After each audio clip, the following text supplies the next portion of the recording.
and thanks for tuning into the AFE factory. I've not posted for a couple of weeks, and I have been doing bits and pieces, but I wanted to do a video regarding this Amusing Hobbies Leopard 2 ARC 3.0. When I did the review of this kit fairly recently, I made a note of the fact that it was quite a low parts count, and so it would go together fairly quickly, and that has proven to be true. I don't think they've really scrimped on detail. They've just done a lot more moulding on detail, whereas other manufacturers, you know, the Mengs and Takom, do a lot more higher parts count, you know, and you add on the little bits as you go.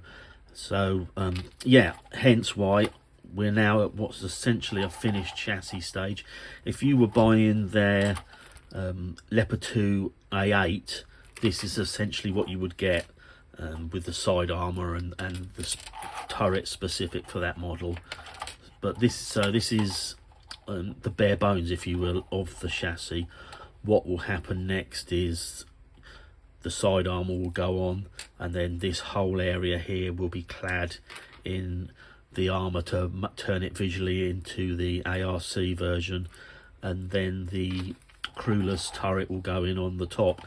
So yeah, I'm fairly well into the build already, and also the tracks are fully workable and also very easy to build. No issues with those at all.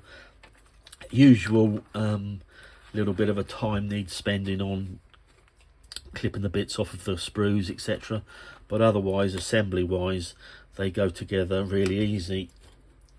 It's a usual thing. You get a little jig, put in the track pads face down, and then you lay in the rods, the connecting rods, and then you put the upper on there, so it would essentially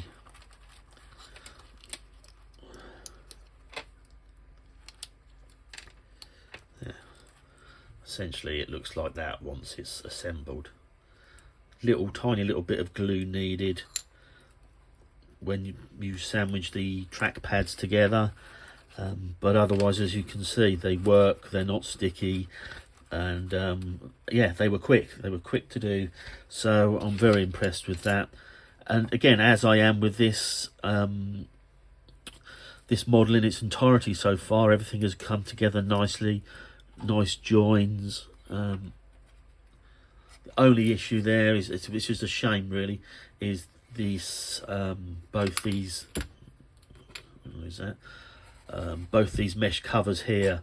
They're quite thin, and as you can see, that somewhere at some point they've become wrinkled while they were in the packing process, or while they were in the package. So I don't know how much of that is going to show up on once it's painted.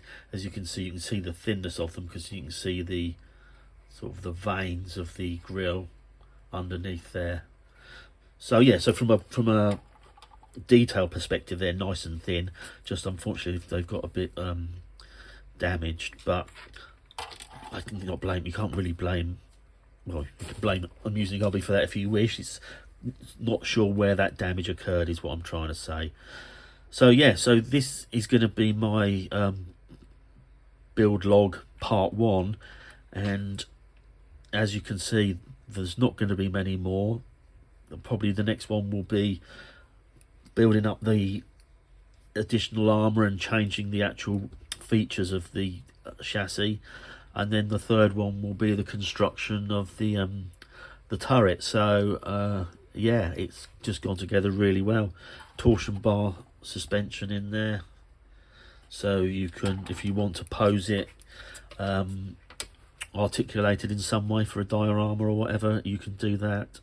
But yeah, I mean, I've done quite a few, you probably, those that follow me, I've done quite a few Amusing Hobby kits over the last 6 to 12 months. Some that are mine that I bought and built, others that they've sent to me for review, and they are, you know, hand on heart, I wouldn't say this if I didn't believe it was true.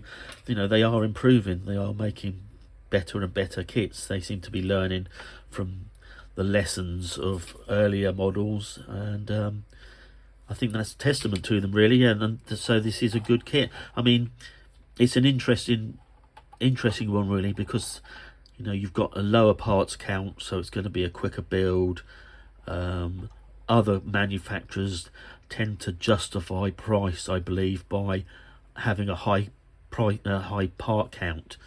You know, you're talking about 1,000 parts plus 1,500 is not uncommon, and even more so when you have vehicles with full interiors, which is becoming a big thing now. But I don't, you know, it's Amusing Hobby have proved that it's not necessary.